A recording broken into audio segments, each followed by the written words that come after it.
Usually we just say that today is March 27th, 1998. We're here in Seattle, Washington with Mary Hirata, and the interviewers are Beth Kawahara and Alice Ito. Matt Emery's the videographer.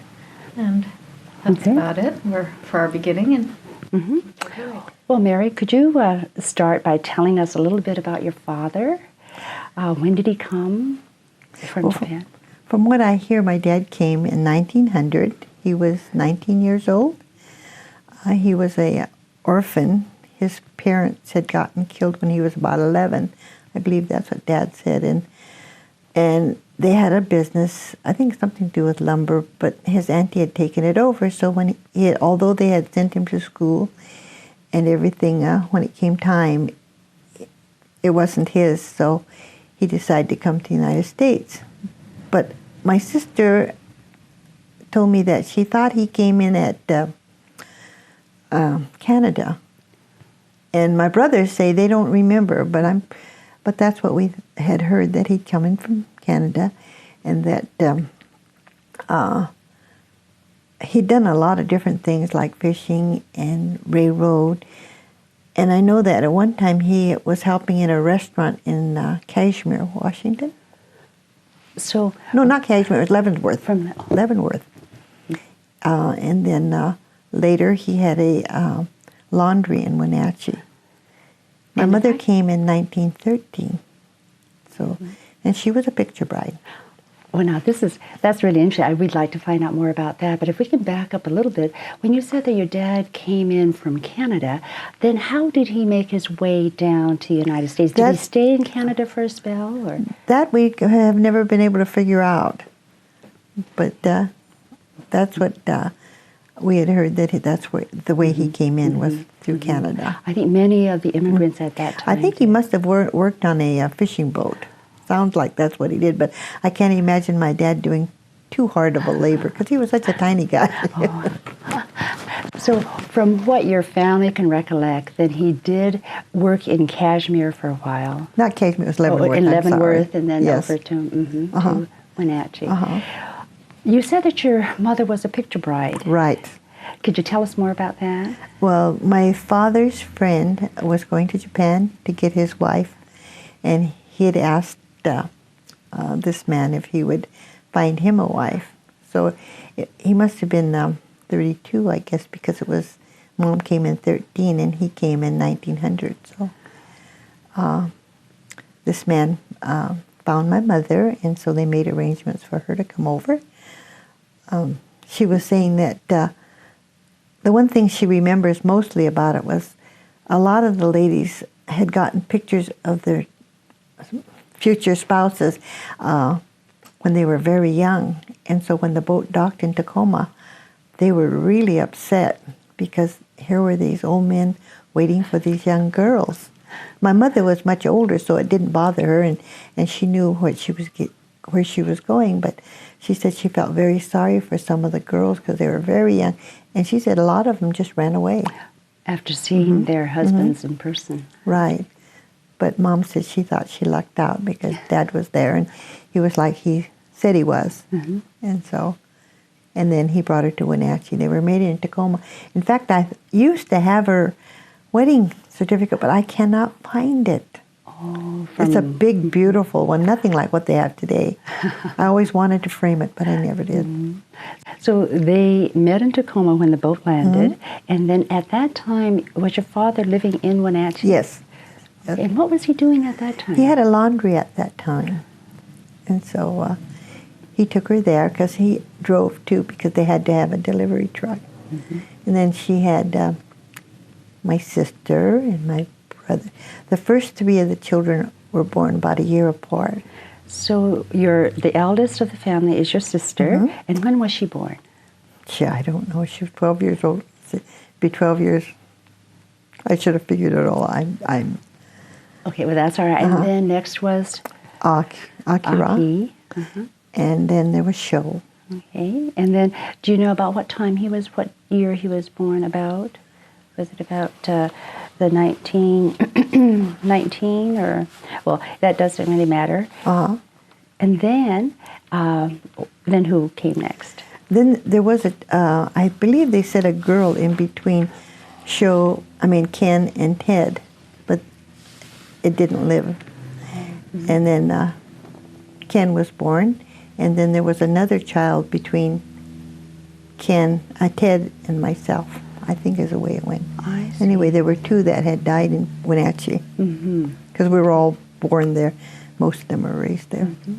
So when were you born? What is your birthday? 26. 1926. Uh-huh. And Ted, the was 3 brother years that's, older. was 3 years older, so he was born in 1923. Uh-huh. And then there was another, Ken was 3 years older. Then after that it went, first 3, then 3, and then 1, 1, 1. So. Okay. And all the older 3 had Japanese names, and the younger 3 all had American names. I see. While you were growing up in Wenatchee, can you remember back and what your house was like in Wenatchee? Well, I know that what always makes me laugh, I was born at 401 Miller Street, and I've looked at the map, and that address is still there. My dad we had a corner lot, and Mother always had chickens, and she always had vegetables, and she always had flowers. But during the Depression, they lost their laundry. And Dad was working for a Studebaker company as janitor. And the boys were all going to high school. My sister was married at that time. In fact, my sister took me to school for the first day. So. And so, what was your mother then working also? No, my mother never worked until she came to Seattle, and she didn't work very long even then. She always was at home. Right. Okay. What do you remember back at that time in terms of, the family, living the family house? What was it like? Oh, I know. I used to, we lived on this corner lot. My brothers all had friends, but I was with my mother a lot. I think about when I used to come home from school, and she'd sit in a chair and act like she was sleeping or something, and I'd say, "Mom, wake up, I know my sister liked records, and we had a lot of records, and Mom used to crank up the phonograph and play me records, and I'd say, not that one, not that one, and so she'd start with another one and never complain, and we'd sit and do that when we were together a lot. I remember her cranking up the old the Victrola and playing for me. So I was real close to Mom. Well, were there a lot of other Japanese American families there at the time? There was one gentleman that ran a apartment, and he didn't get married till quite late, and his wife had brought a daughter. And then more down where the roundhouse was, where the railroad was, there was another family. And there was also a family that was there for a while, but they moved to Seattle, down by the railroad company. And then across the river, there was one Japanese family that had a farm. But other than that, that's all there was. So, in terms of your social life growing up in Wenatchee, did you have a lot of the Japanese friends as your close friends? Or? No, not really, because if I wanted to see them, my brothers or my dad would have to take us there. So it would be only on weekends that we would be able to go, I couldn't just get up and go. So most of the entertainment and playing we did was with the family. So. With your brothers and your sister. And she, of course, came to Seattle to live. My folks had sent her to Seattle anyway, early, so she could go to Japanese school, and she lived with a family in South Park. And then her future husband was living with us, so he came over and they got married.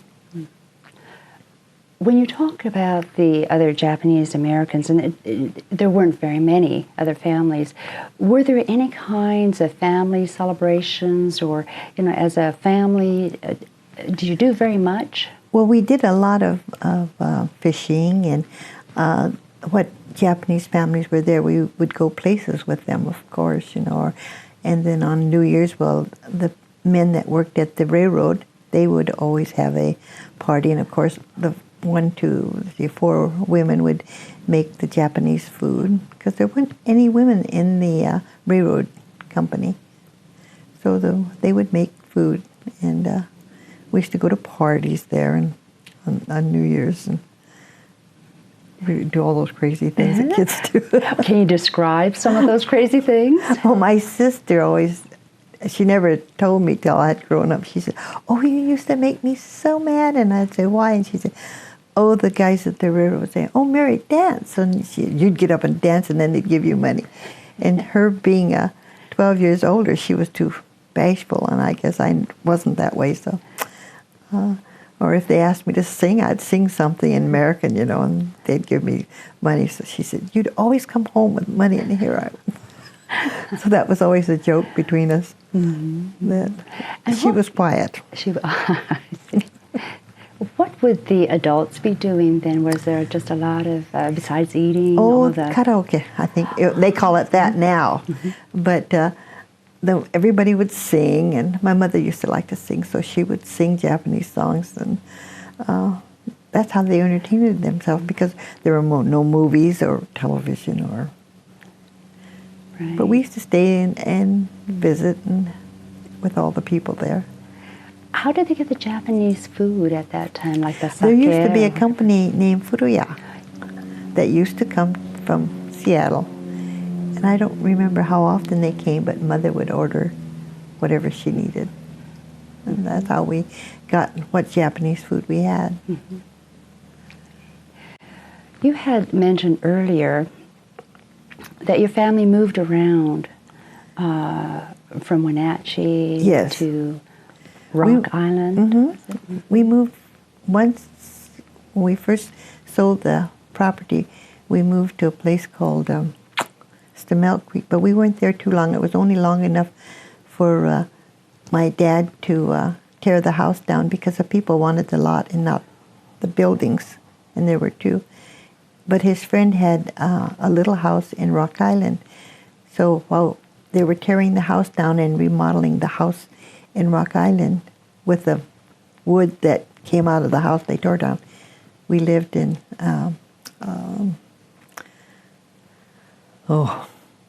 this up in the mountains it wasn't too far, but they used to drive us to school. Mm. It was Melt Creek, I think is the name of it. And then they built the addition onto the house, and that's where Rock Island is where Kitty and I both went to school, in a school with 4 classes in one room. Oh. What, the traditional one-room schoolhouse kind of concept? But we had 3 or 4, I believe, in our class. Mm-hmm. Mm-hmm. And that was the only time in all the time I was there that racial things had really come up. Oh, can you describe those? It was only one boy, and he was, at that time, I guess they would call it now, he was a little bit slow. And he was much, much taller than I was, and he would call me a Jap and chase me. I mean, I'd chase him. And he'd duck. One time he ducked and I didn't, and I still carry the scar on the top of my head. But in all the years I was there, although I did never feel, everybody would say, "What are you?" And I said, "Oh, I'm half Japanese and half American." I didn't know the difference at the time. And that's why they'd say, "Which half, Mary?" And I said, "I don't know." But I think that was the way I felt when I was young. Right. So most of your friends were Caucasians. Mm-hmm. But I didn't play with Caucasians too much. Mm-hmm. I stayed with my family. With your family. Mm-hmm. Mm-hmm. Well, seeing how things were kind of far between, it seemed so, as far as location, that it was hard to get together on a casual kind of a basis. Right. So, although there were children in the neighborhood we played with, most of my playing was with my brothers. Mm. We'd go fishing in the ponds that they had right by our house, and of course, with all the rattlesnakes and stuff, we used to laugh. Now that I've grown up, we'd hear them, but we just keep going. We never thought about it. And you weren't afraid or that kind of thing? No. Now you couldn't get me to go through the sagebrush. Well, as you talk about then growing up, did your parents ever stress learning the Japanese language? No. That's one thing well, they did to my sister because she was older, and they sent her to Seattle to go to Japanese school, but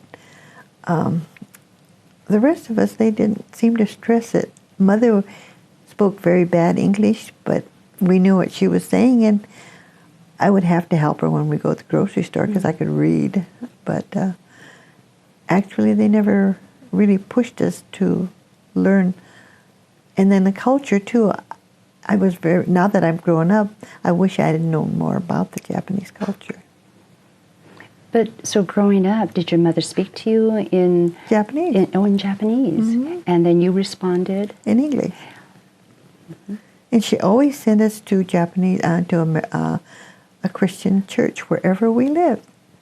I'd wake up in the morning on Sunday, and she'd have my shoes polished and my clothes laid out, and we'd all go to a Christian church of some sort. And then I find out when we went to camp, she was a Buddhist. But there probably weren't the Buddhist churches there at that time. No.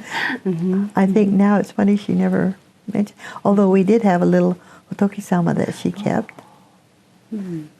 So.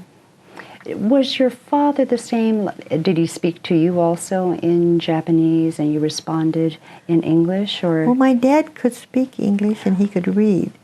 So a lot of things he would speak to us in English. Of course, sometimes he'd speak to us in Japanese too, but Dad could do both, so.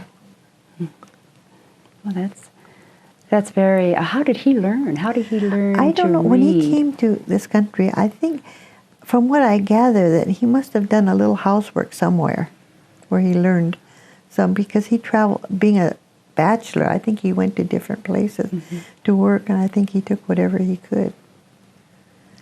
Because I can't imagine him working in a restaurant, because my growing up time, I never seen my dad cook anything. So when you reflect back on your life in Eastern Washington, it was really one that was fairly happy and without any real incidences? No, I consider us really lucky, because all the schools we went to, there weren't any but us. I mean, in Rock Island, we were the only ones, my brother and I. When we went to Sunny Slope, we lived 2 doors from the school, and that one was just the same. They had up to the 8th grade in the same school. It was only 2 little buildings, and we were the only ones. So actually, there they didn't make us feel uncomfortable. I think I felt more uncomfortable when I came to Seattle. Oh, well, you were about, 12 years old or so, and would you describe when you came to Seattle? We came to Seattle in 1938. My brothers were all out of school, of course, and working, and I'm sure my father and mother wanted them to get married someday, so they came to Seattle, and for a year my mother took care of a hotel that her friend owned on 5th and Main, a Great Northern. And while the people were in Japan, she kind of watched the hotel for them. And they had made us an apartment in one of the offices. I think, what's that, American, there was an American newspaper, Japanese newspaper in American, Courier, was it? Yeah. Yeah, the Courier. They were on one side of this building, halfway up the stairs, and on the other side they fixed an apartment for us. So they had 3 rooms. And this was the Great Northern, Great Northern Hotel. It's gone now. So I lived there for a year while I went to Bailey Gatzert.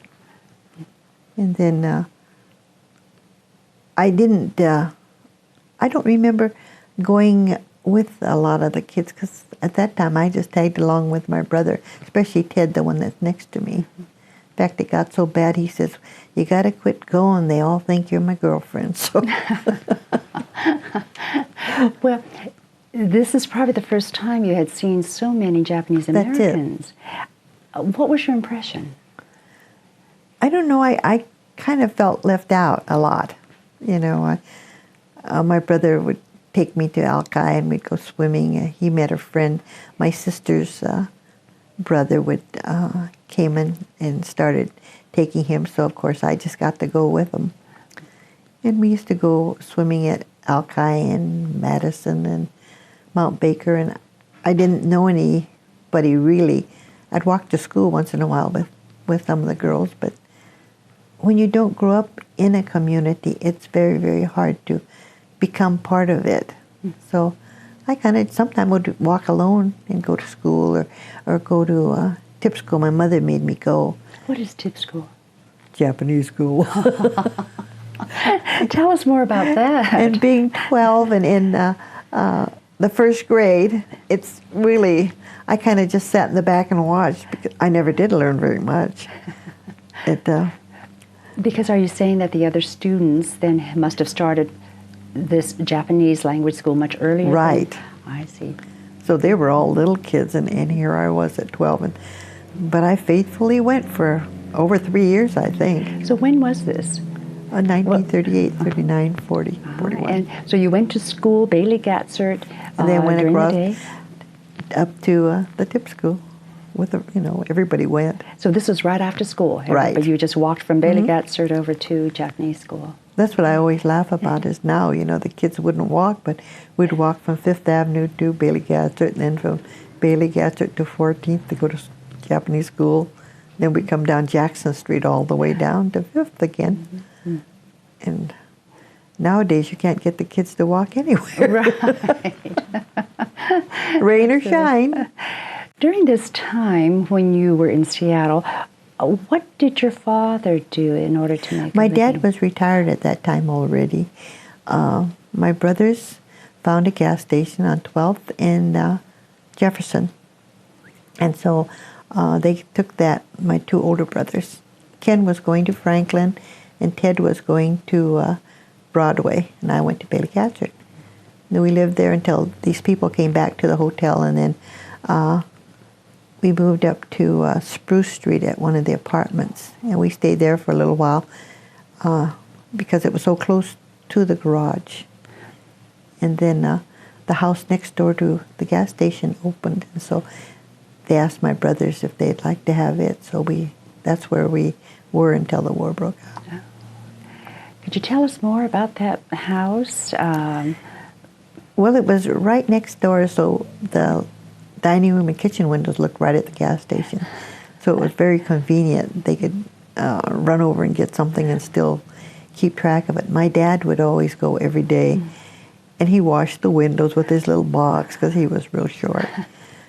And the boys were trying to start it up, so they had put in a hoist for repairing cars, and then the war broke out, so they lost everything. And the house we lived in was, of course, we didn't have much furniture, so my brothers had thought, well, we better furnish the house, so they, I think they went to Sears and bought some of the furniture, and they put it on time. So when the war broke out, the people that took our house just took over the payments. I don't think I ever heard of any money crossing hands. Oh, so you didn't get any of the equity or any of that back?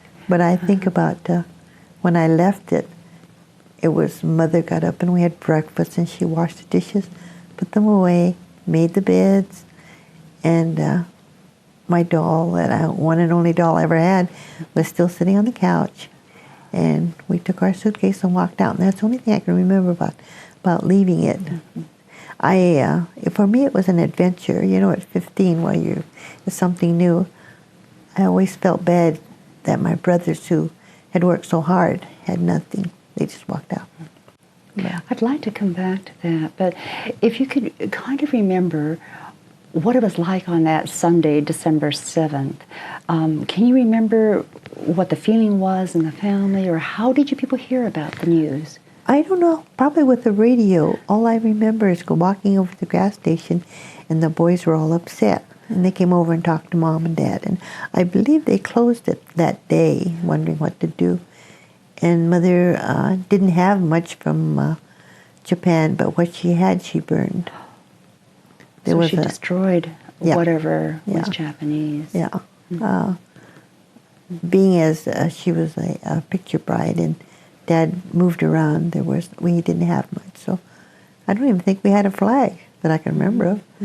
But I know she had books, so she just burned everything. What happened to the Buddhist? That we kept. In fact, we kept it up until I moved, and I'm so sorry I got rid of it.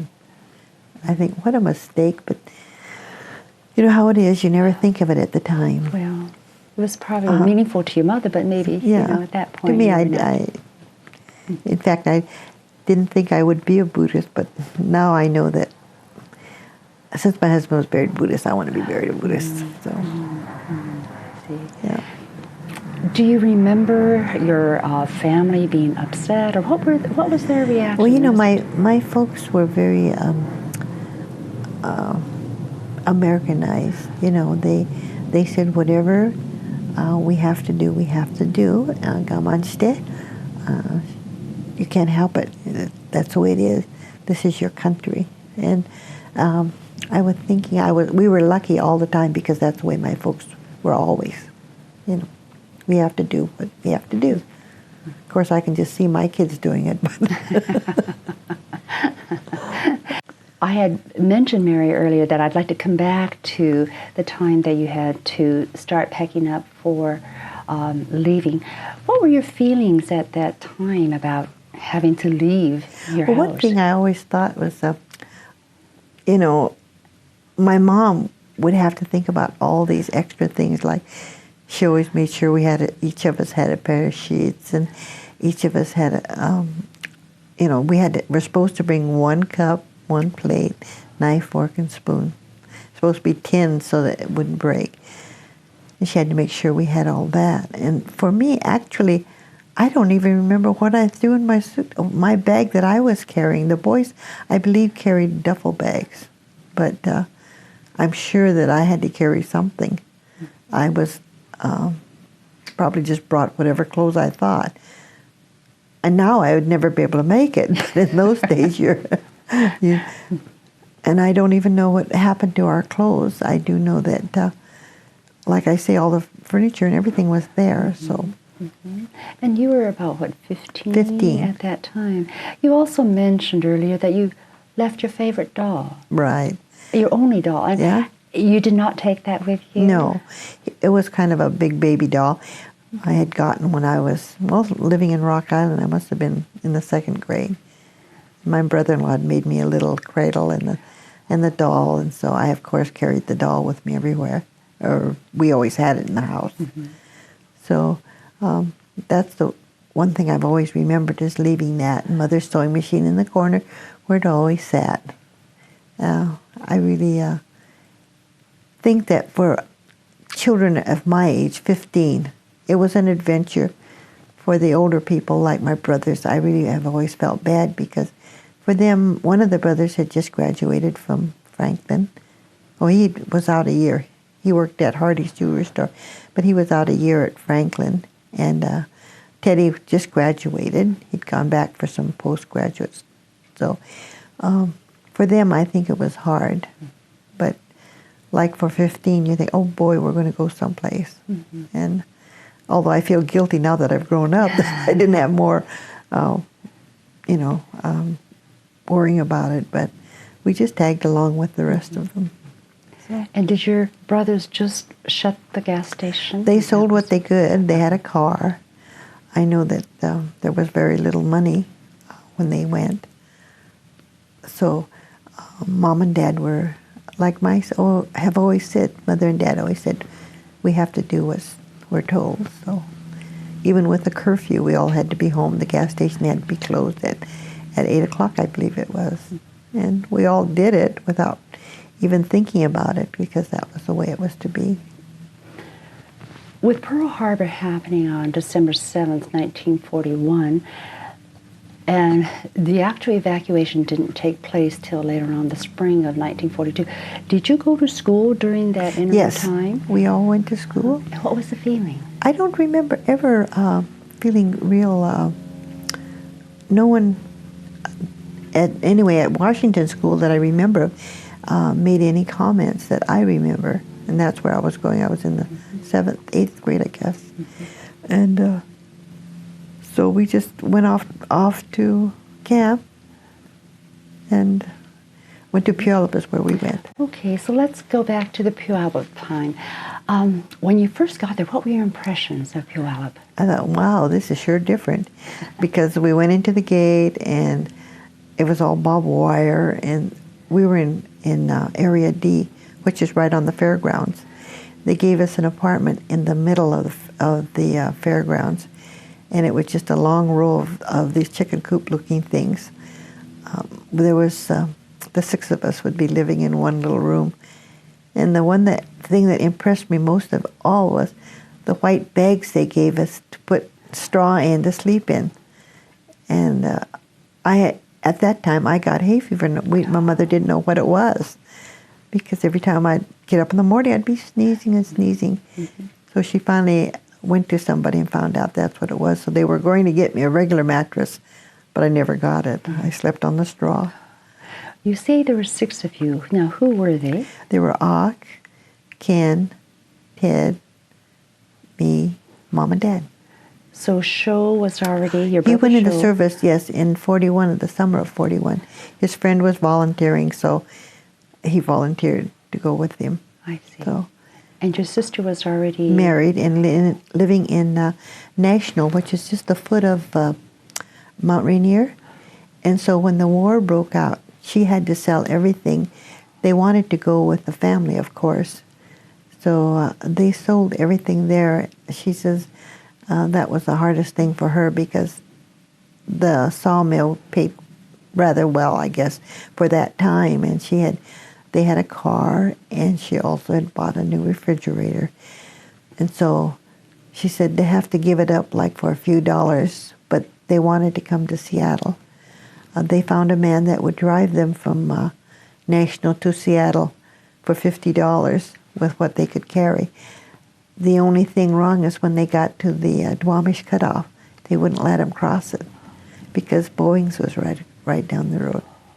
So they made him go all the way back to Renton, down through Kirkland, and come around through Bothell and up to Seattle again. And so, this is for her to join join people us before you actually left for Puyallup. So we could go as a family group. So did they have roadblocks, or did they? Yeah, they had roadblocks, she said. So when they got to the Duwamish bridge, they said they can't go because they're Japanese. Was the person who drove them was Caucasian? Yes, somebody at the sawmill. Mm-hmm. But because he had Japanese passengers, they were not allowed to cross. So they had to go through Renton in that way. Okay. So then you were all sent to Puyallup, and you were describing a little bit about how 6 of you were in that one apartment, one room. Was it an actual apartment, or? No, it was just a room where the grass came up through the floor. It always used to make me laugh. Of course, I guess we all went through it. My sister was in a horse stall, and she had 2 little kids at the time, and so, but it was quite close to the mess hall, so that wasn't so bad, you know. But like my brother-in-law said, he said my kids would never eat because they were too interested in watching everybody else. They'd never seen so many black kids either, because they were in National, and although there were Japanese, there were a lot of Hokujins too. So, so this was their first exposure to so many Asians then. Yeah, I see. Especially Asian children. I think in the sawmill there was only 1 or 2. So it was quite a adjustment for them that they would, and so they wouldn't eat. Right. You know, I'm trying to visualize this. There's 6 of you in this one room. How did you sleep? I mean, you must have used the entire floor. We did. Mother and father, of course, we put the beds together. And my brother Ted and Ken, I don't know how they figured it out, but they put 2 beds on top of each other to make a bunk bed. And then Ock was on their side, and then I was on Mom's side. Then we had the little pot-belly stove in the middle. Mm-hmm. Mm-hmm. So you had bunk beds that were 3? No, 2. 2 tiers. 2 tiers, okay. and then one was by itself. And that's all. The room was only wide and long enough to hold 2 beds together, you know, foot by to make the length. So the boys were on one side, and Mom and Dad and I were on the other side. Mm-hmm. So, you know, I'm just trying to visualize this again. The walls of the Puyallup only went so high. I think they only went about 8 feet, didn't they? Right. And so all the way down from one end to that, I don't even remember how many were there in this one barrack. But you could hear everything. You couldn't yell at anybody. You couldn't scream at anybody. If you did, everybody down the road heard it. Okay. And I think, that was the hardest part. Even where my sister was in a horse stall, their partitions only went up so many feet, and they had a curfew there, so it would happen to be that all the young people were in these horse stalls. So her and their neighbor, they figured out a way to have a ladder that would go over the top. So they'd go over to play cards, all the kids, and they could get to the kids in a hurry if they heard one of the kids. Because they had a ladder from one to the other. To the other. Can you imagine? No. Talk about the privacy, right, for a young couple. What was a typical day like for you while you were in Puyallup? Well, one thing I remember is we wanted to learn the Morse code, and we had a lot of Boy Scouts, of course. And so a bunch of us girls would go on one side with maybe one or two of the boys to teach us, and the other boys would be on the other side of the grandstand. And we only did it one day because they told us no more, that we couldn't learn. They had these funny white hats that they would use as the signals. And after that, we look up on top of the grandstand, and there were machine guns. So, of course, we never did that again. What were your feelings at that point, knowing that the machine guns were surrounding the camp? I mean, did you have any kind of fear? Well, I think I feared, but then, I don't know, I figured everybody else was in it, So that wasn't of course, we weren't there that long anyway, only about 3 months, I believe. And then we were sent to Minidoka. So it was just a time to kind of, you met people, and I know I used to walk over to my sisters, and the Tomita family lived on my way over, and they had a son that was blind named Dick. Dick and there was Kyoshi, but Dick was more our age. And we'd stop and talk and read to him, because he couldn't read, of course. And that's about all I remember about Puyallup, was that I met them. But after we got to Minidoka, it was too far away. But when we were young, we'd stop by his place. And they had music, of course, because the other boys were musicians. And so they had brought their instruments with them. So we would sit and read to him and listen to the music. At that time, was there any kind of concern about what was going to happen to us next, or was it just a much more pleasant time in terms of kind of getting to know one another and getting to... Well, for people of my age, I believe it was a time we were smart enough to figure out that what if we get stuck here forever, like the older kids, the ones that are in high school and getting out. All we thought about was making friends and doing all the things. I don't know if everybody else felt the same way, but for me it was kind of an adventure and Mom and Dad were always in good spirits. They never were sad. I don't remember my folks ever getting really upset in all the times that we were in camp. It was always, they always kept everything quite pleasant. Do you recall your brother's moods while in Puyallup? They never, I guess because my family's more like that. I don't ever remember them getting mad or raising a rumpus or. They all worked, they all got jobs of some sort. Like Teddy says, oh yes, I did latrine duty. He said, can you imagine? He was a garbage man. But he says there was something to do, so they did it, when we were in Puyallup. And then when he went to Minidoka, he decided, he got into delivery. And my other brothers all went into my one brother was driving the trucks in Minidoka and things like that. So. Okay. So you're leaving Puyallup. At that time, was there any discussion about where you were going to go? We were wondering, of course.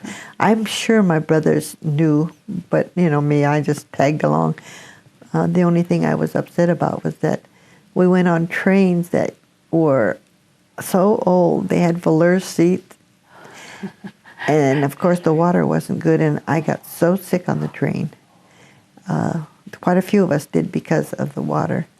And then we couldn't have our shades up because we didn't want anybody to see us, so the shades had to be down. And that's the only thing I never liked about it, was because there was no place for us that got sick, so Mother put it. I know there was somebody else that was in the same car as we were that was sick, so they just put us down on the floor in between the seats, and that's where I slept all the way to Minidoka. And then to get there and see the dust, it was quite a surprise. Mm-hmm. What were your first reactions upon arriving at Minidoka? I couldn't believe that that's where we were going to be, but like I say, my folks never made a fuss about anything, so it was just part of our life. So I used to think, my God, the dust. You couldn't see one barrack to another when it blew.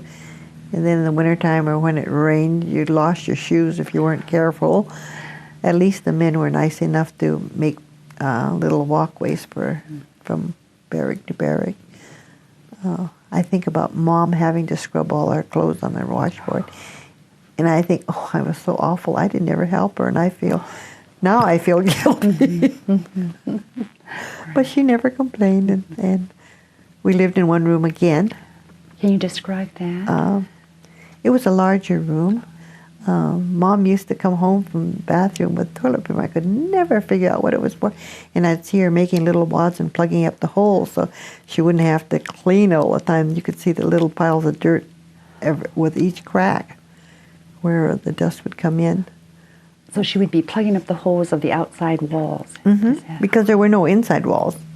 They were just outside walls. Mm-hmm. So, like around the windows, there'd be little holes, and the dirt would just kind of pile up in little piles there. And we had a potbelly stove. And I don't know how I did it, but I remember I got $2.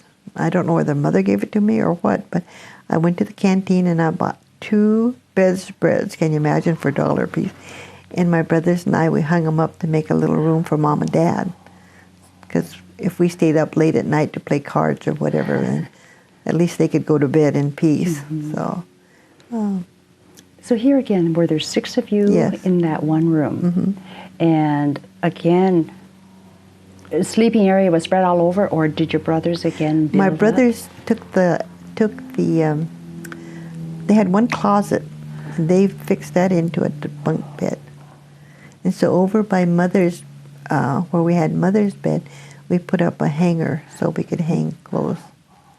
And then I slept on one side of it, and then my brother, we slept at a kind of a angle, so that that's how we slept in that one. We had a round table. One of the neighbor's men was a carpenter, and he went around and made tables for everybody, so we at least had a table and a chair. Mm-hmm. They'd get the scrap wood from the building these buildings, and then he'd go around and make furniture for all of us. So, my dad even made a chest of drawers, and I said, "Wow, my mother put up all the shelves." I was so surprised. Do you still have that? I think one of my brothers has it. As you think about your life now, you're about 16, 17 at this time. What was the social life like? What did children your age do? I know we went to school, and we went on picnic tables. Mother always said that I don't learn too much because I was too busy playing.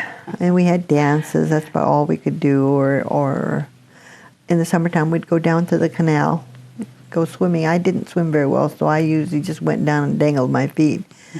But and then a girlfriend in the block was at the dry cleaners, and so I'd go down and visit with her and learn how to run the dry cleaning. Well, it was just in and out type of thing. So I did that for a little while, and as I say, Mother said, "Nanimo narangara," which means I didn't learn anything. So that, and she didn't approve of we didn't learn manners. You know, you go to dinner and you never sat with your parents. You always went with somebody else. And so she thought that when I was out of my freshman year that my sister had relocated already to Pocatello. She ran the hostel there for people that came in and out to go to work in the fields. The people who left camp to temporarily work in the fields. I see. So she ran the hostel for those people. So Mother said, don't you think that it'd be a good idea for you to go and get a job and go to school? So that's what I did. I left and went to school my sophomore year. So I graduated from Pocatello. I see. I did housework. I went to one family, and they had a 10-year-old girl that was taller than I was, and I finally quit. I couldn't take it. So I just said, I'm quitting, and walked out. But my sister's friend, Mrs. Haneke, she kind of lived in town and had 2 children, and she took in a lot of girls, even from the farms that wanted to live in town. Well, she always had room for them, and they kind of helped her and got room and board. They owned a photo studio. So when I was out of work, I didn't go to my sister's because she was busy. So I would stay with Ida, and then I found another job with a lawyer, and I stayed with them all the time. I'd love to come back to that, but if I can just leave Pocatello just for a minute, so we can kind of go back to Minidoka again, because I know that you have some wonderful things about Pocatello to share with us. But back in Minidoka, I'm just wondering, you were there for about, 2 years or so? No, I was only there about a year. Oh, just about a year. Yeah, okay. A little over a year, I think. Oh, okay. But during that time, your brothers, did they volunteer for the service? Yes. At that time, from Minidoka? Yes. 2 of my brothers did. 2 of you. Oh. Can you describe some of the discussion or some of the feelings that they had shared with the parents at that time? I know when they came through, I knew my brothers would already go because my other brother was already in. Ak, the older one, would have liked to gone, but my folks would rather he didn't, so he waited and went in later. But Ted and Ken had gone to all these meetings, and they came home one day and said that they were going to volunteer, and Ted was really scared because he was 19. But Mother and Dad said that this is your country, you have to do what you should do, or you think you should do. So in our family, we were lucky. There was never any, it was never any choice between your parents and yourself. You just did what you thought you wanted to do. And by luck, they both went. One went to the infantry and one went to the field artillery. In fact, the one that was at the field artillery was with my husband. So he knew him from school, but they were in the same outfit, so that worked out fine. They both went over. They went through the war. They both came home. So that's a positive thing. Here are some pictures, and it looks like it's from the camp area. Could you tell us a little bit about yourself at that time? How old were you, and where was that? I was 15, going on 16. You know how kids are. I'm sure my brother brought the camera in when he came in from furlough. So, of course, he took all the pictures that he could. Mm-hmm. And I know this is him. He's the one that came home. Right, and that is... Ted. He's the one next to me. Right, okay. When we were young, we were the closest, mm-hmm. you know. Mm-hmm. And when he left for the Army, did he leave at the same time Ken did? Yes, they both left. What were your feelings? You were so close all through your growing up years, it seems as though from what you said. When they left, how did you feel? Well, I felt, of course, I was lost.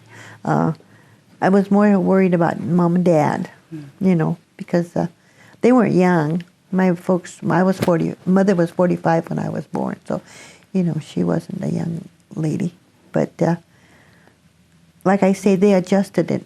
For some reason, my folks have always adjusted to everything. Maybe it's because of the way they've had to live, you know, Mother being a war bride, a picture bride, and Dad being an orphan. They knew they were going to stay in camp until they had no intention of leaving until it was some of us could get together again. Mm-hmm. So you were, of course, lost, but Aki was still there. He left as soon as the boys left. He got a job in Omaha, and he relocated there. So it was just you, and then your parents. Then Sho comes back. No, Ted had come back on for a furlough. A furlough, and he probably brought the camera. Now, this is a picture of your mother and father, and again, it looks like it's out either in front or back of the This used to be barrack. the recreation hall, because our barrack was right in front of it. So that was the recreation hall. I don't even remember them ever using it, because we always used the mess hall. I see a lot of flowers there. Mother always had flowers.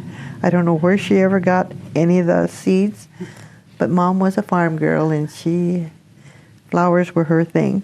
She was always, in Japan, she did that tie-dyeing, what do you call it? Oh, She yes. wove material.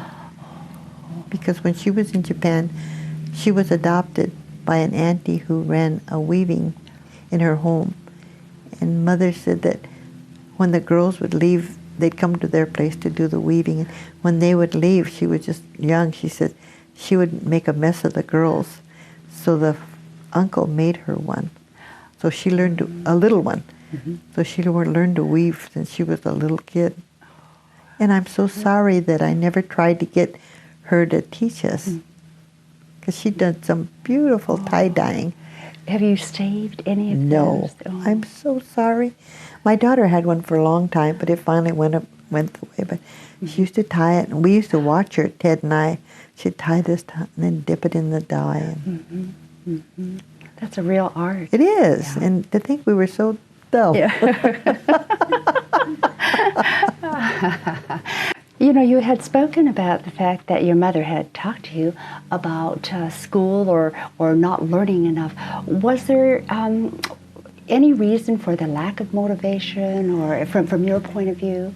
Well, I think it's because when you're in camp and you have, how many thousand kids your same age, all you can think of is going out and doing something, going to a dance. Or I know if I didn't have a date for a dance, one of my brothers said, I'm going to the dance, you want to come? So away I'd go without even thinking it.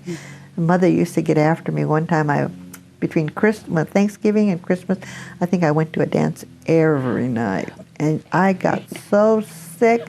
She just laughed. It was between Christmas and New Year's. I went every night. New Year's Day, I could hardly get out of bed, and she didn't feel a bit sorry for me. Just serves you right. Well, it sounds as though, you know, when you say you first went to Seattle, it was hard to make friends. Now we're in camp, and it seems to be a whole different kind of a story for you. It is, except that out of all the people that I knew in camp, there's only one girl that I've kept in contact. I think if you don't grow up with regardless, my sister-in-law is 75, and she still goes with kindergarten friends, where girls I went to high school with, they have parties, but they never invite me. The Japanese, you know, even though we were in the same class, I'm not considered part of that group. Because you feel that you didn't grow up with Yes. them from first grade. Yeah. I don't know if it's every culture or what, but I never even had many Japanese friends until I became a widow. Is that right? Well, we need to talk about that. As we then leave, as you leave Minidoka to go to Pocatello, this is another little card. It says here, a Citizens Indefinite Leave card. What was this about? If you were going to go out of camp permanently, this is the card that we got. And we had to carry it with us. So I always had it with me. Like an identification card? Yes. So I left to go to school. I was a sophomore year, so I went in the summer. I guess I went, July, August. And I went out and registered for school right away. And then a friend found me the first job, my sister's friend. So I lived there for maybe 5 or 6 months. And then I just quit and lived with Ida until I found another job. And I worked for a lawyer, Merrill, at his home. And I stayed there all the time. What was your job there? What were your duties? I was the schoolgirl, they called it. And I made $3 a week, room and board. I had to do the ironing and the washing and the cooking and the cleaning and whatever. I can't remember any cleaning lady coming in. I know if she was having a party, she would have a cook come. But other than that, I used to have to kind of keep up the house. Being as just two older people, it was just make sure I was dusted and got vacuumed once a week and changed the bed. So it really wasn't, she wasn't that fussy anyway. I just kept the other doors closed. And you say you did the cooking. Had you cooked? I mean, No. You couldn't cook at camp because they had a mess hall and they had a cook. Where did you learn? Oh, she just would tell me what to cook, or she'd come down and help me.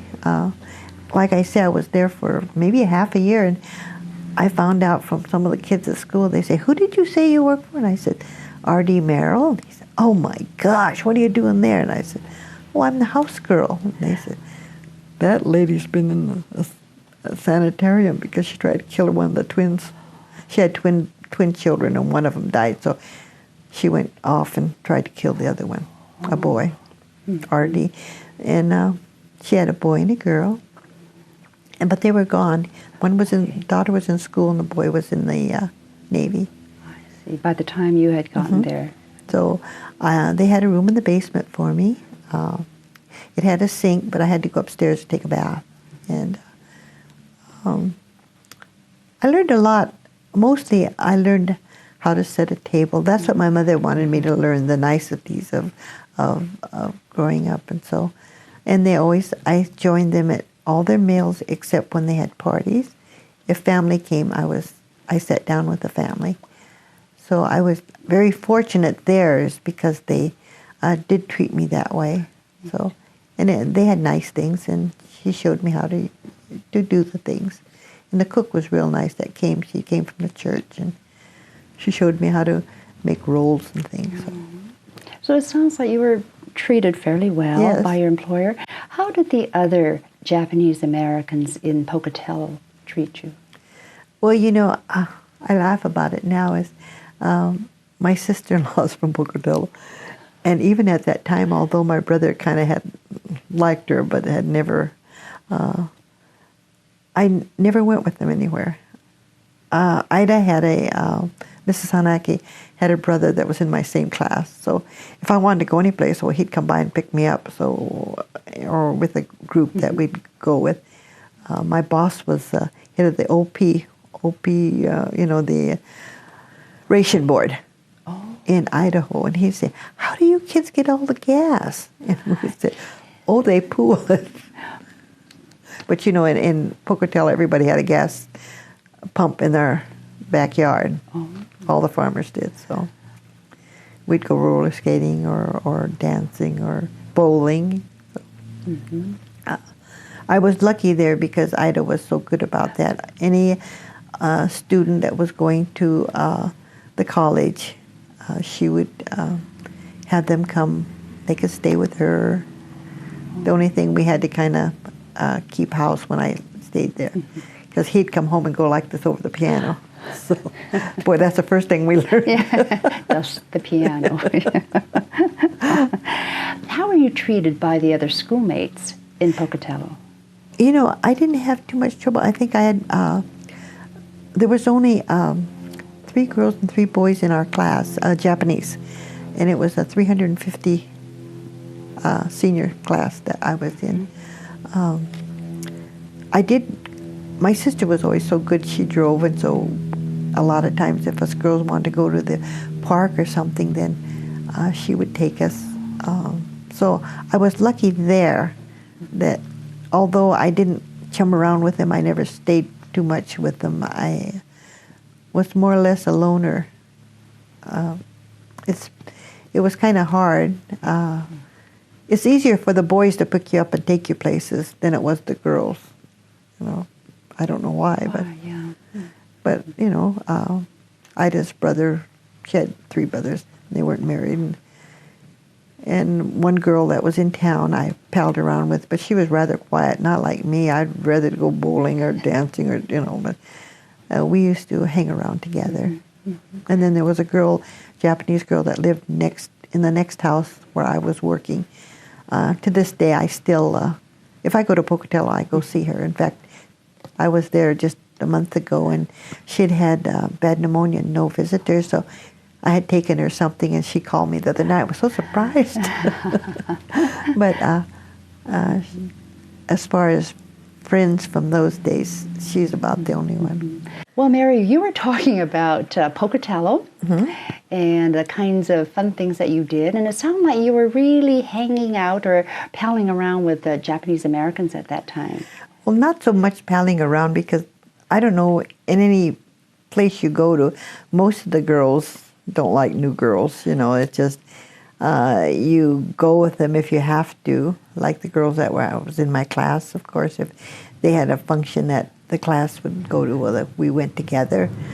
But on the whole, I think you have, like, there was only 2 Japanese girls that lived in town. One mother had a fish market, and the other girl father had a barber shop.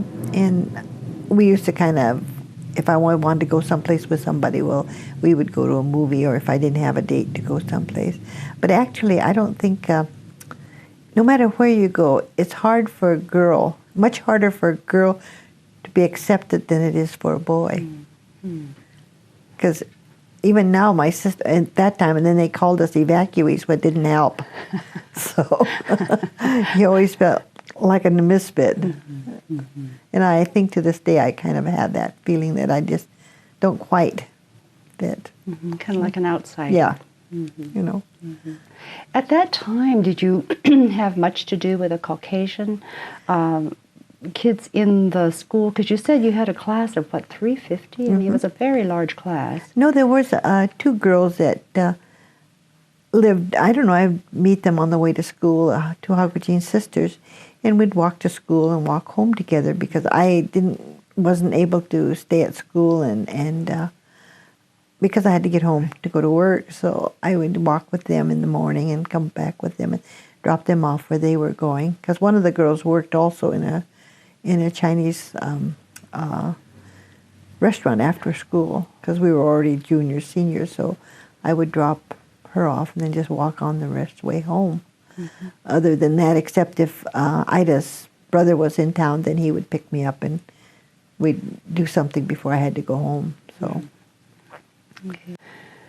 You had said that you were a junior at that time. I think you had mentioned this a little earlier in our previous conversation.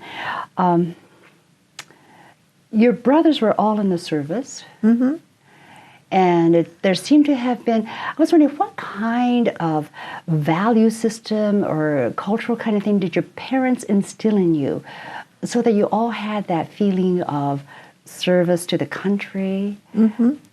My folks were always that way, you know, maybe because we were growing up in a Caucasian, you know, the ladies in the neighborhood would always, they didn't come back and forth and visit, but they always talked to Mom, you know, when she was out in her garden, or us kids would always go off to play, and the kids would come over to our house. Like I always said, my folks, no matter who was around, if they were there at dinner time, they must have dinner with us, or if we had a snack, well, we always got a snack. In fact, something I think my family's always instilled, the coffee pot was always on. And I think that's what my parents instilled in us. Another thing that I suppose I don't always tell the truth, but I know my mom had always say, you know, we weren't to lie. We weren't to talk back. Talk back was one of the worst.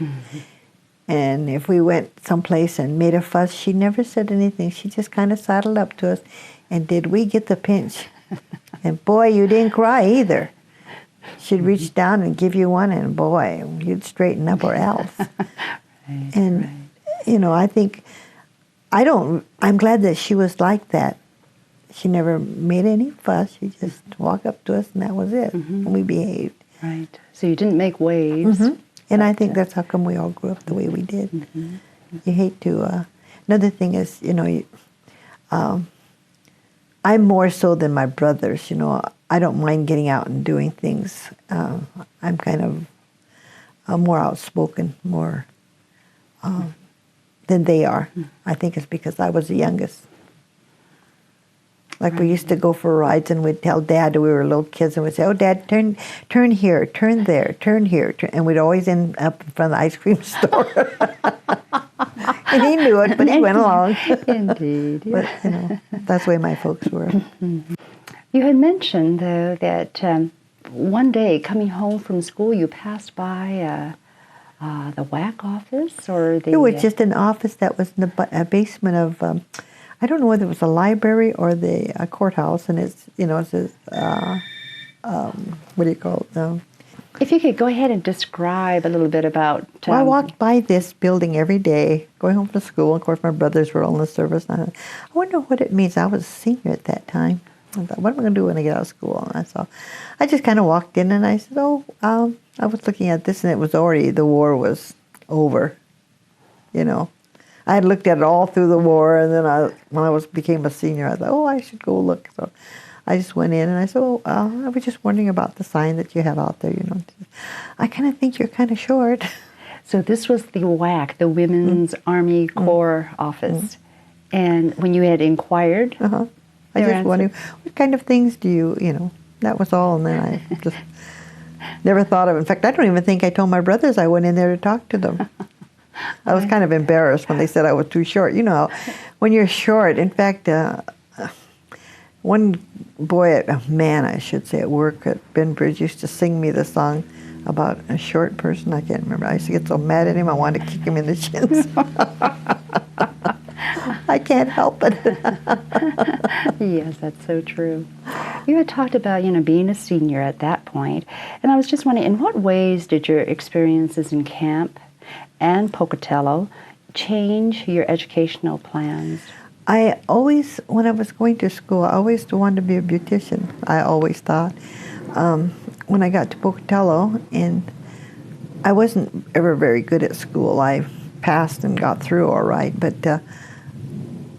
I'm not motivated to do all that extra work when we were in Pocatello, I didn't have time to really do my studies. I'd get what had to be done, and so I could get out of school, and that was my only purpose. When I came back to Seattle, and even though I wanted to go to school, my brothers were supporting the whole family, so they're really. My brother Ken was married already, so he was off, but Sho and Ock had to support the rest of us. Teddy got a job, of course, but me and my mom, and so we all kind of had to work. My sister came and lived with us also, so for a while, so we had kind of a house full.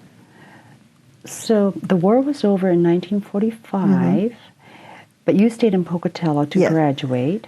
So that was 45, and then in 46, I graduated in June. Right. So I worked at Merrill's until then, and after school, for 1 month, I went and worked in a laundry to make enough money to come home, because I couldn't ask my folks to send me the money. So it was just like being a house girl. I went to work at the laundry, went home at night, and so I did that for 1 month to get enough money to come back to Seattle. So you knew at that time that once you graduated from high school that you would like to return to be with your parents. Yes. And I had gone with Ida's brother for a long time, but he went off to the service, and I didn't hear much from him. So I figured, heck, I would just as soon go home with the rest of the family. So, my sister was still in Pocatello at that time. She hadn't decided to leave yet. So I saved enough, and then I came home. So when you came back to Seattle in June or July of 1946, what were your career plans at that point? Did you have Really, I had anything? no career plans, because I knew that no matter what, my folks couldn't help me go to school. I wanted to go to beauty school, but I knew they couldn't, so I might just as well go to work. So I thought, what would I do? I didn't want to do housework, and it just wasn't my thing. I did it because I had to. Somebody suggested that I go try sewing. So I went 1 month to the glove factory to learn how to run a sewing machine. And one of the other girls that was there, a girl named Miyagashima, she says, hey, I heard about another job, let's go. So, of course, we stayed there a month and went down to Far West. And then I worked there for a few years. Oh, until I got my daughter. I'd gotten married in the meantime. Could you tell us about that? I had been bowling since I was in Pocatello. When I came back to Seattle, my brother sponsored a mobile bowling league anyway for us, and we got the shirts and we bowled earlier, and then the boys bowled later. My husband bowled in the second league, and I bowled in the first. My friend Kate Tsuji, or Iga, my sister-in-law's sister, was in our team. She was going with Frank Tsuji at that time, and Osi was in the same league. And one night, Osi says to me, he says, we're all going roller skating. Would you like to go with me? And I said, I have to call home first. So I called my brother Ted, and I says, oh, they're all going roller skating in Renton. He said, oh. I said, tell Mom I'm going to be late. And he says, oh, who are you going with? And I said, I'm going with a guy named Osi Hirata. I see him every week, but I didn't ever think about going out with him. And she said, oh, that's okay. You can go with Osi. I know him real well. So that's how I got to go without any problem. So that's how you met your future And I met him husband. in September, and I knew when I first went out with him that I was going to marry him. And I married him in December. Of that same year. He gave me a ring in October. And what were your parents' reactions at that? My father didn't like it. He said I wasn't old enough. I was 21 then. But mothers and my brothers all said, oh, now Dad, you know. So, of course, he had to give in. He was outvoted. And my brothers all told Osi, thanks for getting rid of her. And then you were still continuing to work, you said. Oh, yeah, I worked right. When we got married in December of 47, and I wanted to get pregnant right away, and I never could. So we had a lot of tests made, and we couldn't. So in 49, we adopted a little girl. She was 9 months old, and she was born in July, so I guess we got her in 50. Was that a difficult decision for you and your husband? For us, to it make? wasn't. We knew that if we didn't have any children, we would adopt.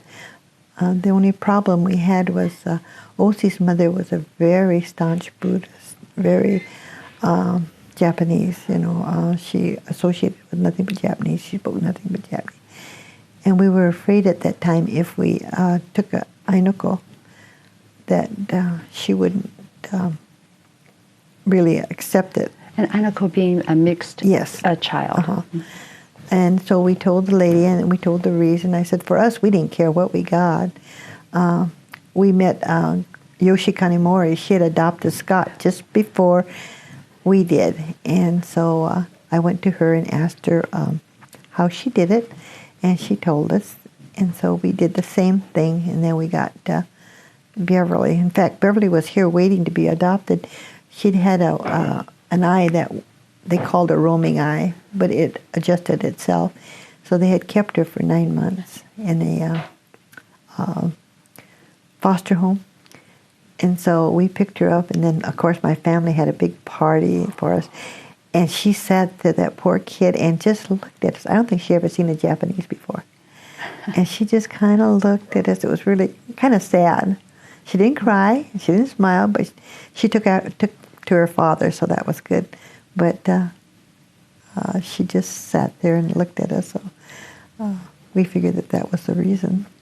Was the process a difficult process in terms of the adoption at that time? This is 1949. No, it wasn't, because we only lived in a one-bedroom apartment, and they, of course, came and checked us out, and they were very different than now. they came a couple times, and then after that we moved to a house with our own bedroom, but we rented. But at that time they allowed us to adopt her.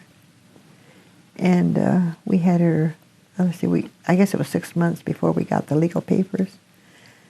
But we didn't have any problems. We were fortunate. Right. Mm-hmm. But I still worked. I worked, and then I found a job at night. So I stayed home maybe half a year, 8 months, to get her used to us. And then I had, what was it? Seattle Quilting had a night shift for sewing, and I'd heard about it. So OC would come home early, or I would take a bus. My niece stayed with us that time for a little while, my mom and dad. And then I went to work, and then in the evening, I didn't drive then. Then OC would pick me up. Beverly and OC would come to pick me up and take me home. So it sounds like you worked a lot of the time then. I mean, though it was at night, it seems as though that most of your adult life I've worked all my life.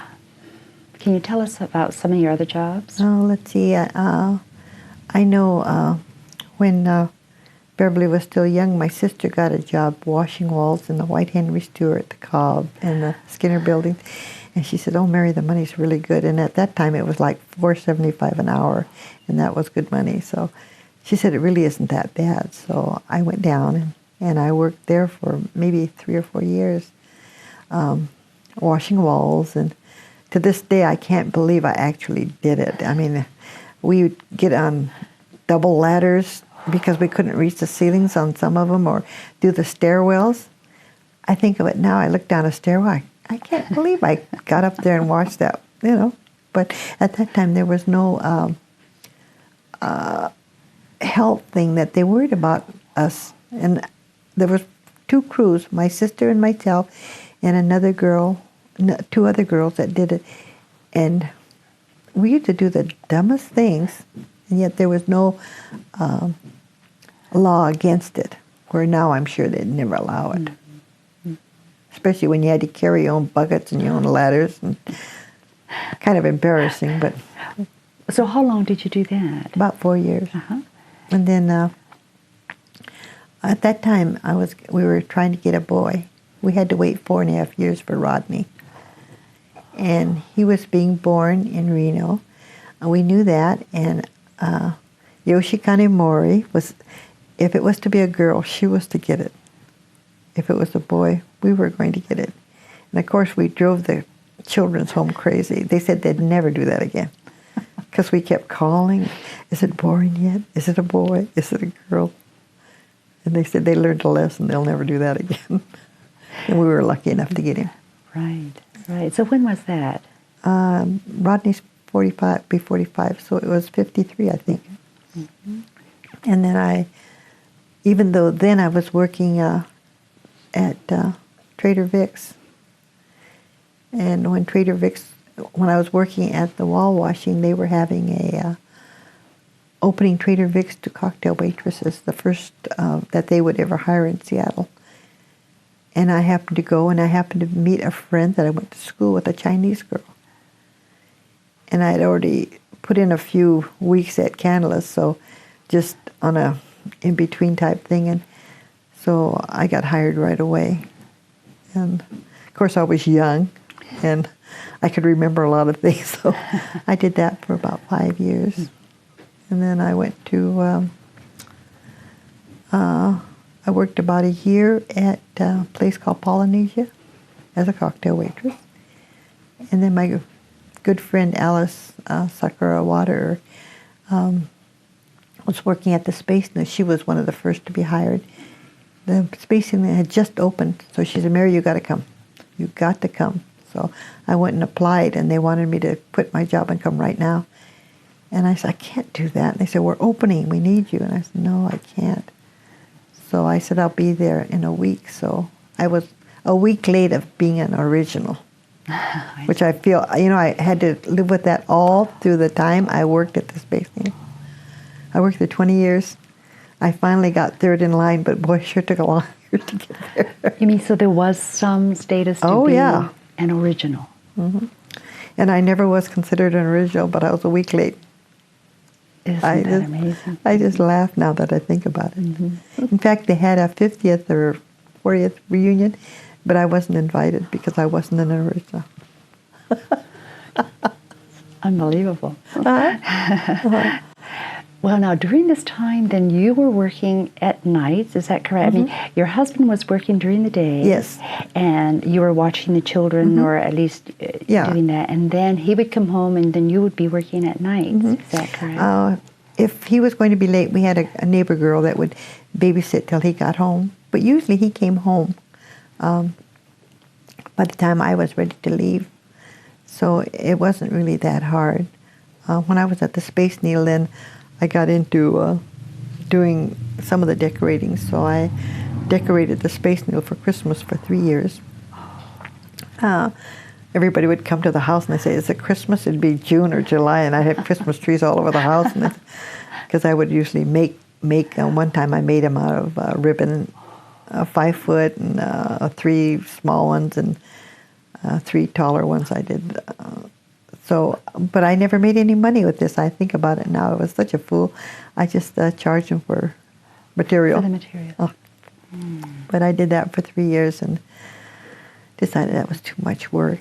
I made eggs also for a company down in Portland, so I would drive them down. She'd call me and order so many eggs and so many, decorations. Like I made dolls, angels about this high for her one year, and one time I made a little boy and a girl, and out of fabric you put it in, glue, and you form the hats and the heads and the faces. And was this for a commercial store? And so I would do that. And your eggs, can you describe that process a little bit more? Was it? Oh, the eggs, I've been doing it for, I don't know how many years. It was just a hobby. You blow out goose eggs or ostrich eggs or whatever and then cut them out. In fact, I've not done many since, but I used to do a lot. I used to do, one year I did Soul Frederick's eggs. That was fun. The only thing is they're kind of hard to deal with. It's not like a private store where you can just, like in Portland, this lady had this fancy store and she'd just say, oh, I want this, and, but at Frederick's you have to have more of you go through all the right channels to get there. So I really did it only 1 year because it was too much like work for no money at all. So. You've done so many things, in your life like that. While your children were growing up then, what kinds of activities were they able to get involved in? Because you were so very busy, as was your husband. My daughter was always in Scouts. My son would never join because he always had to go with his sister every place. And I was Scout leader for several years. I would do it before we went to work, and then on weekends. So if they had camping trips, well, I always had weekends off. I did have enough seniority to get weekends off, so we'd take weekends. My husband would come home early and take the truck and bring all the stuff, and then we'd take it up to wherever we were going, and he'd drop us off and then bring Rodney back. And so they'd spend the night together, and just Bev and I and the girls. Was the Scout troop through a local Japanese American church? No, it was through school. So it was a very, mixed crowd. So it was, like I say, it wasn't just the Japanese community. My daughter went to St. Peter's Church, but it was only because her aunt and uncle would pick her up every Sunday and take her. My son was very rebellious. He wouldn't always go. He wanted to stay home with Mom. Right. So you didn't take them to church? No, I mean, because actually it was hard for me to decide. My husband is very staunch Buddhist, and I had been raised a Christian, so it was hard for me to decide. And I'd gone to the Buddhist church thinking I would go, but then I would sit there and nobody would talk to me. So I figured after a few weeks of that, I don't think I want to come here. So I just quit. So I let the children go where I knew that they would be welcome, and I didn't have to worry about it. Mm-hmm. And so at the St. Peter's Church, then they were Oh yeah, much more welcome there. Because their cousin, the Fujiokas, went there, and so they knew them, and so my brother was real active at that time there, so I didn't have to worry about them. Although when it came time for her to get married, she wouldn't get married in an Episcopal church, and I was so disappointed. Was there a reason for that? She didn't care for the minister. You know how kids are. Mm-hmm. So she got married in her husband's Brethren church out in the North End. So. What other Japanese American kinds of organizations did the children belong to? They didn't. They just did it. Rodney was in a lot of sports, football, golf, and all that. And Beverly, she worked all her life too. I mean, she's worked. When she was going to school, she knew that Mom and Dad just couldn't give her everything that everybody else had, no matter what. She worked since she was in high school. She worked at Klein-Gallen Nursing Home in her high school years, and then she worked for Dr. Braille up in Rainier Beach for all through college. She went on got a scholarship from Westin Hotels because I worked there, so she went to school from there. And Rodney didn't want to go to college. He went to community college. Mm-hmm. Then he went to work for Boeing's, and they've sent him to whatever schools he's gone to. So. Mm-hmm. I've been lucky there. I was wondering, as they were growing up, Beverly and Rodney, did you ever have any concern for them as far as what they might face regarding any prejudice or discrimination? Were you worried I did. about that? I worried about it a lot because, like I say, even to this day, I don't feel comfortable sometimes because although I'm Japanese, I don't feel that I'm, I wanted my children to be with the Japanese community. In fact, we lived right behind the Providence Hospital, and I went by the school one day, and there was no Orientals, no anything but black. And it's not that I'm prejudiced, but I didn't want my kids to go where they would have not meet any Japanese. I didn't see a Japanese on the playground. So I told Dad that we have to do something, and we had bought this house and only had it 3 years. So we looked around and found a little house in Othello Street, and so they would be going to Brighton. And I wanted them to know the Japanese community, although it really didn't help. My daughter ended up marrying a Caucasian, and then the house was too small, so we bought a house in Rainier Beach. And it was really hard for my husband because he had to travel. He did only Queen Anne, Magnolia, and Capitol Hill as a gardener, and that gave him an extra drive every day, I'm sure a half hour at least. So although my yakking didn't really help him, and it didn't do anything for the children either, I really feel bad about that. I wish, to this day, she's 49, I tell her, I said, I wish you'd get into some of the sansei things, and she says, Mom, I don't have time, which is true, She went to school, and she was a teacher, then a principal, and she's in the superintendent's office now, and I feel bad that she doesn't, and I'm kind of glad that she doesn't have children either. She decided that they wouldn't have children, so I hope that she never misses not having Japanese friends and have to wait as long as I did to have some good Japanese friends, Because my husband was kind of quiet, in fact, very quiet, very well read. He read all the time. Like my brother said, I never knew anybody would read a Bible, but he would. He'd sit down, he read the whole Bible, never thought anything of it. He was a Buddhist, but he was real quiet. And although when I took him out, I'd always lose him because there would be somebody over there talking, because he could talk on any subject. He's one of those kind. He could just anything. And so if we went to a party with all Hakuchins, because at the Space Needle, that's where all Hakuchins, I'd lose him. Here he would be over talking with somebody, about something. that's why I hope my children will get so that. But I think it's kind of a lost cause now. So for much of your married life, was your social life not with the Japanese American community? It was mostly with who I worked with. You know, I worked at the Space Needle for 20 years. And in the meantime, I was working for Gretchen's, of course, in the catering on my days off. I also worked at Ben Bridge. I'd work at Ben Bridge from 9 to 3, and then Space Needle from 4 or 5 till whenever I could get off early. And then I worked catering for Gretchen when she needed me. So I always had worked. In that time, my husband had gotten a heart attack and had to have open heart surgery. And so, you know, I didn't want him to work a lot. But I didn't want to change our lifestyle either. And I figured, well, as long as I could do it, I'd do it. So that's what we did. So you worked the 2 jobs. Oh, yeah, long time. Yeah. You But I never minded.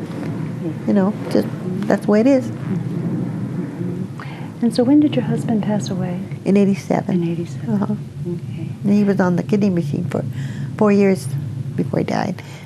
And I always thought that's how he died with. And then I asked the doctor when he said, no, Mary, his heart just couldn't take it anymore. So. You had said probably a couple minutes ago in terms of you hope that your children don't have to wait as long as you did in order to get back into the Japanese American community. What kinds of organizations do you currently belong to? Well, of course, my brothers insisted. My brothers are more like Ken is into the Japanese community, and he said, you know, there's a group of widows called Tomonokai. He says, why don't you go? You know, what have you been doing at night? And I said, well, nothing really. You know, I just go to work and come home, and you know, I had a little Chinese supervisor. She didn't live too far from me, and Christmas, the kids were all going out. The first Christmas, I was alone. And her boyfriend came down and spent the evening with me. I was so surprised. And Ken says, you can't be doing that. You know, what are you eating? And I don't know. I had some toast and some peas, or I had a salad. He says, you got to get out. So I had a friend, Margaret Yamaguchi, that was in Tomonokai. And she said, why don't you come? So I called her, and I said, I think I'm ready. So I went, and you know, they were always so busy, and we didn't do as much then as we do now. We worked for Cherry Blossom and those kind of things. But that's how I met Steve. I see. No. What other kinds of organizations are you involved in? Oh, let's see. Right now I'm speaking to schools, but I only speak 2 or 3 times a year, or maybe it depends on when they want me. I go out to grade schools mostly. I've done summer high school at Federal Way, and I've done some, what do you call, alternative schools? Mm-hmm. And then, but usually it's the grade schools I enjoy most. It's they're curious, but they don't ask me all the real hard questions that I can't understand, that I don't know the answers to. I feel that all of us have to make sure that nobody has to go through what we went through. Although for me it wasn't a sad time, it was a time of life. But I think all of us should remember that. I try to tell the children too that you can't like everybody, that's not normal. But you can't hate everybody either. So just because they're a little bit different, you can't say, I hate you, because it can get you in very hard decisions to make that, you know, you have to, everybody isn't going to like you. So, and that's the only reason I try to go out to schools and speak, is because I think they have to remember that we can't go through this again. And when you talk about this, you mean the camp experience, yes. the evacuation? Although for me, I had a good time. Not a good time, but it wasn't a sad time. Mm-hmm. Yeah, mm-hmm. It was an experience. But I don't want other children to have to, or anybody else to go through. What kinds of things do they seem to be interested in hearing from you? Mostly for little kids, it's they want to know what we eat, what we ate, where we played, what we did in school. Did we ever get to go out of the camp? when I did the 8th grade, the first thing the girls say, well, did you have a boyfriend? I thought, oh, goodness. Sounds like an 8th grader, right?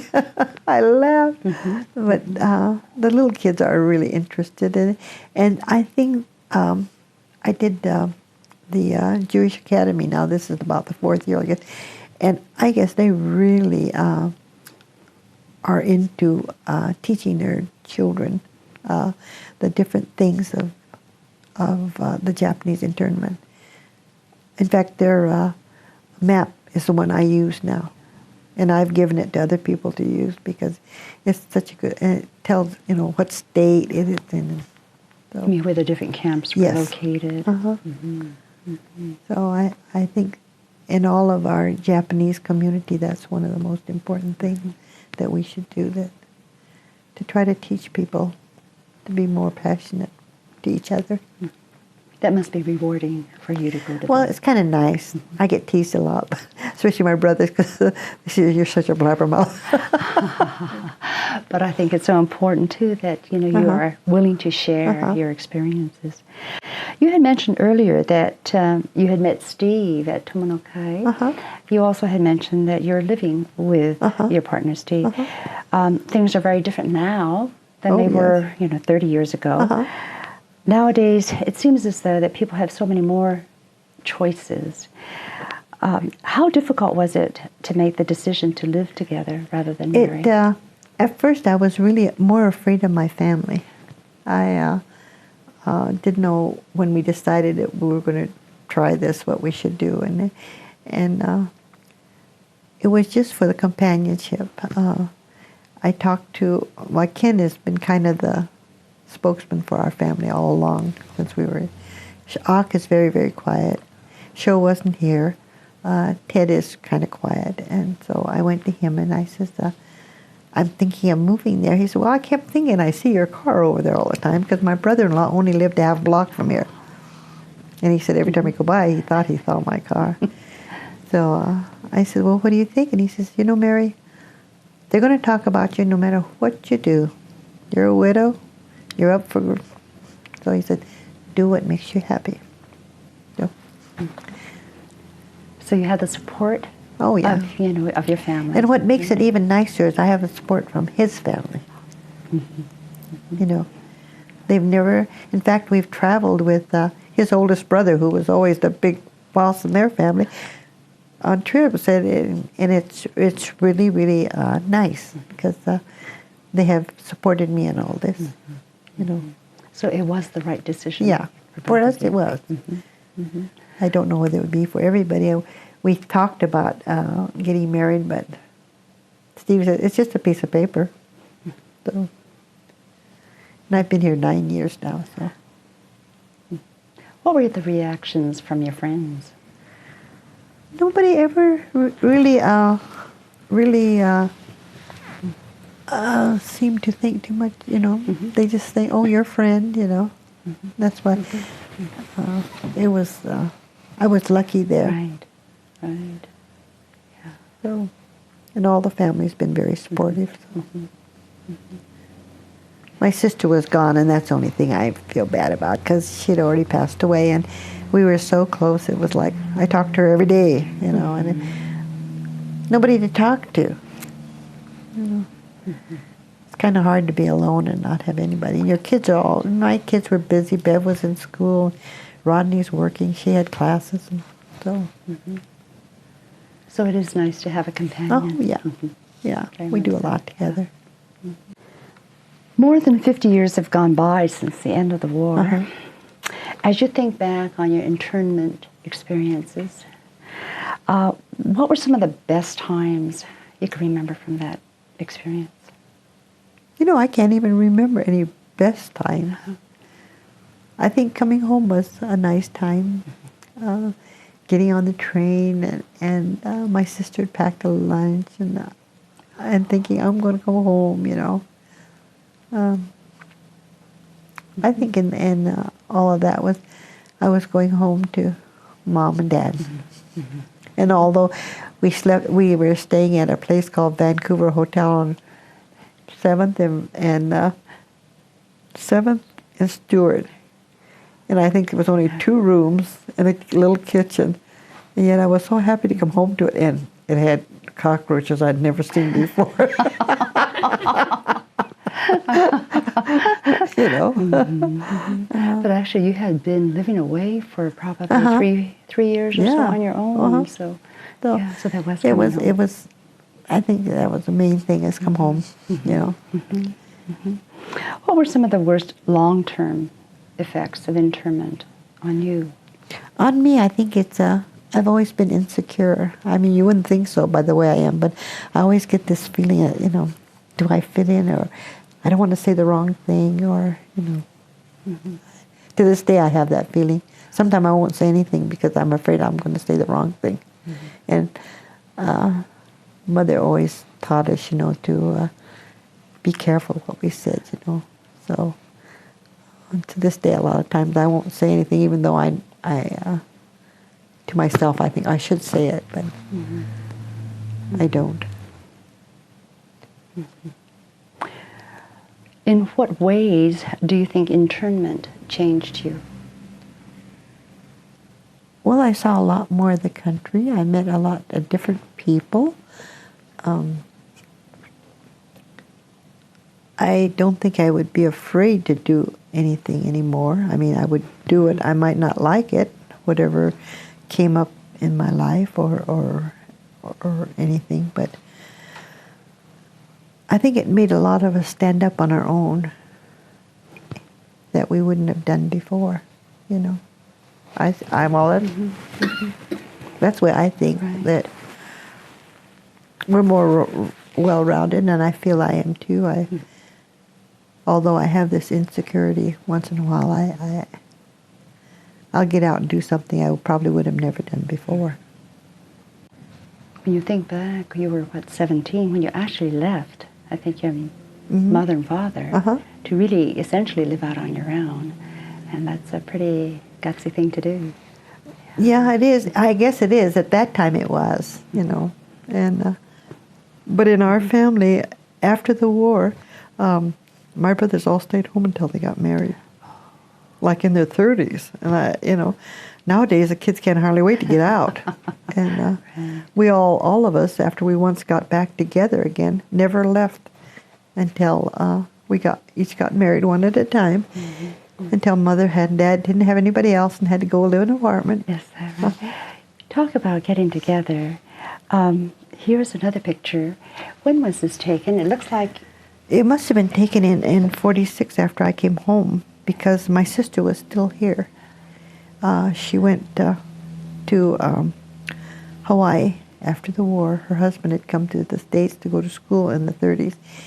And then their father couldn't afford him to come home, so he came and lived with us. So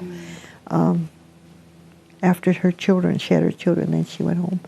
Went back to Hawaii, and she only stayed a year because her daughter would have turned 12, and they would have had to pay an adult fare for her to come home. So she didn't know I was getting married then, but she shipped the children home to my mother and father. And so they stayed with us because they knew they couldn't stay in Hawaii. So the kids came home and lived with us for just about a year until my sister came. And that time I had gotten engaged, ready to get married. So this is your entire family then? Yeah. That's what I mean, is our family was, that's it. And now, my goodness, we're related to half the people in Seattle. It feels like. Right. Was there anything about the internment experience that affected the way you raised your own children? I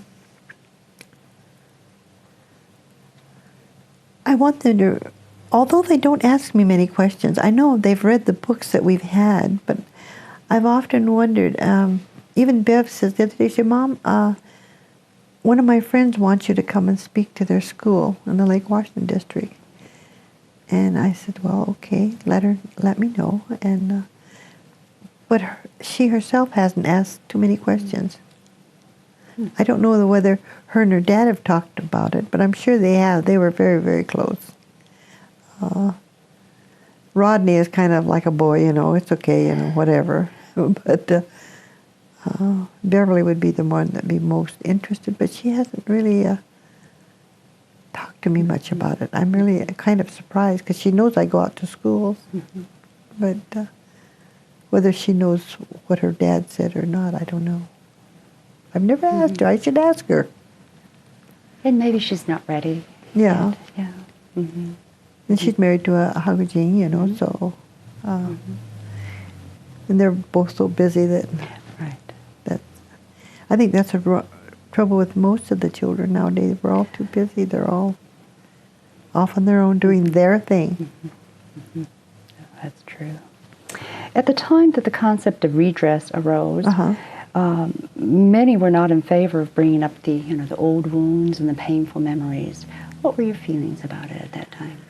I really didn't think too much about it. I thought it would be nice, but it's something we lived through. And I wasn't really, I got more, I thought more about it after, because of the injustice at the time. Now it's been how many years since they've been doing this redress thing? It's been a number of years, isn't it? 1981 is, I think, when they kind of started. And I think up until that time, most of us didn't always said, oh yeah, we were evacuated, and that was the end of it. You never told anybody too much. And I think that's the way I was too, until then you start to thinking, and of course we have bought quite a few books, so we had read, but then among ourselves we never talked about it. I don't even remember my husband talking too much about, he was in the same camp I was, but in a different block, So I think it's something, maybe it's a good thing it did come up. It made more of us realize that more people should hear about it. Then, right. So you're saying that your views about internment have changed over the years? Because when I was younger, I just thought it was just part of my life. What's that old saying? Skataganai? Gaman se ikinasai? So. One last question. What would you like your children and grandchildren to know and remember about internment? I just want them to know that although, we lived through it, it's something that we have to make sure it's never done again. It's so easy, and the more I read about it, the more I know that this was already planned way before the war. How could they have rounded up all these men the day of the war if they didn't know about it before? It's kind of mind-boggling now that we've gotten older to think that they've done these things, and we were not. It wasn't supposed to be, but darn well it had to be. I'm reading a book now by Norio Norio. I can't think of his last name, and there's parts of that. It's short stories all the way through. Very hard book to read because of the printing, but it's very interesting, and the things that you learn through that book is how could they have remembered, how could they have known all these men were the head of the district? And so we have to keep sure that we're all on our toes, at least trying to find out what the government is thinking, because it's a terrible thing to happen. Of course, I don't think they'll ever do it again. They couldn't, I think. But that's what we thought too. Absolutely. Well, I'm Beth Kawahara, and on behalf of Alice Ito and the Densho Project, I'd like to thank you, Mary, for sharing your story. We really appreciate your candor and your honesty. Thank you again. You're welcome. I hope I helped. Oh, gosh, yes.